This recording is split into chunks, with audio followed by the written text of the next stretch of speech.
Welcome to Procurement Wisdom Series Episode 10. Now, एक देश की प्रोग्रेस के लिए सबसे पहली ज़रूरत क्या होती है?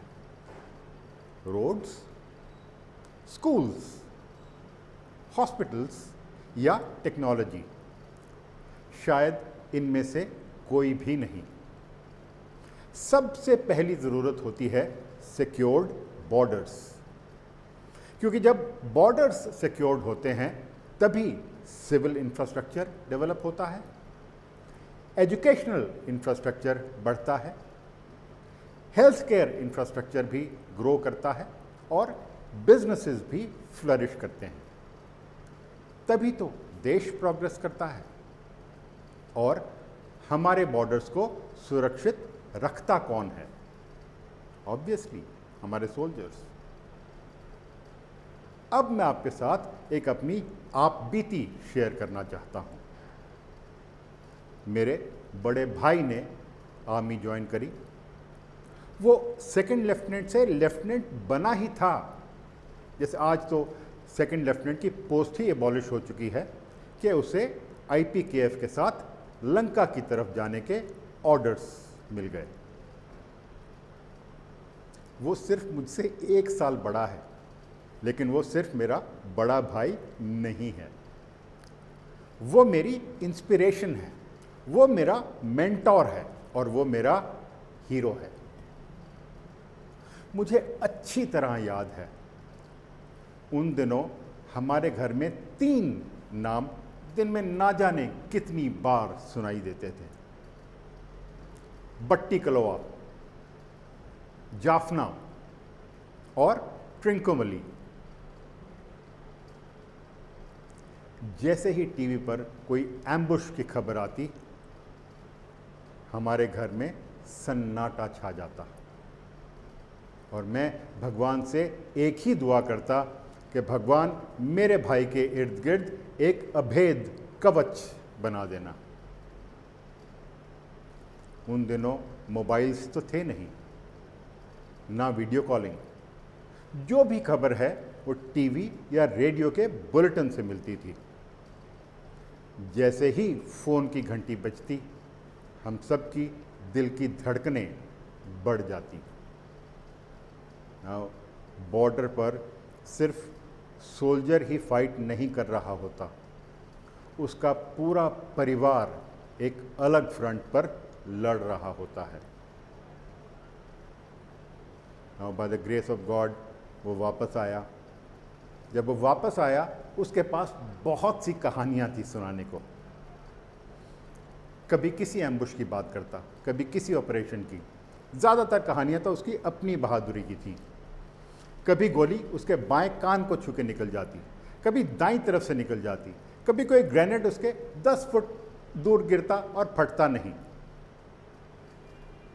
आज सोचता हूं तो मुझे लगता है कि शायद उसमें कुछ सच्चाई भी होगी, बट वो तब भी मेरा हीरो था, वो आज भी मेरा हीरो है।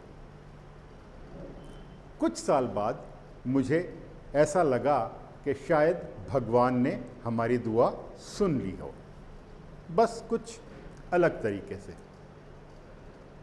और हजारों लोग उस कवच को बनाने में लगे हुए थे। Helmets, bullet proof jackets, better communication, night vision, reliable vehicles और एमुनिशन। ये सिर्फ इक्विपमेंट्स ही नहीं थे, ये उस दुआ का हिस्सा थे जो मैंने भगवान से मांगी थी। और हजारों लोग इसमें लगे हुए थे। Scientists, engineers, manufacturers, quality personnels और हजारों प्रोक्योरमेंट प्रोफेशनल्स, जो शायद मेरे बड़े भाई को जानते भी नहीं थे, लेकिन उनका हर सही डिसीजन उसके इर्द गिर्द शील्ड को और मजबूत कर रहा था। एक माँ की चिंता पहले भी वही थी, आज भी वही है, वो कभी नहीं बदल सकती। लेकिन आज एक्सपीरियंस के साथ साथ बेटर टेक्नोलॉजी है, बेटर सिस्टम्स हैं, बेटर प्रोक्योरमेंट फ्रेमवर्क है, बेटर ट्रांसपेरेंसी है और शायद इसी वजह से हमारे प्रोक्योरमेंट प्रोफेशनल्स एक बेहतर शील्ड सप्लाई कर पा रहे हैं। नाउ हमारे सोल्जर्स की बहादुरी को हम सैल्यूट करते हैं, ऑब्वियसली करना भी चाहिए, लेकिन आज मैं एक और सैल्यूट करना चाहता हूं उनके लिए जो शायद कभी हेडलाइंस में आते ही नहीं, जो कभी वर्दी नहीं पहनते, लेकिन रोज़ एक ही काम पर निकलते हैं कि हमारे सोल्जर्स के इर्द गिर्द एक बेहतर शील्ड कैसे बनाई जाए। Great procurements does not just buy products,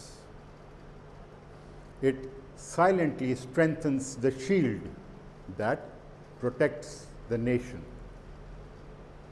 Preparation beats panic.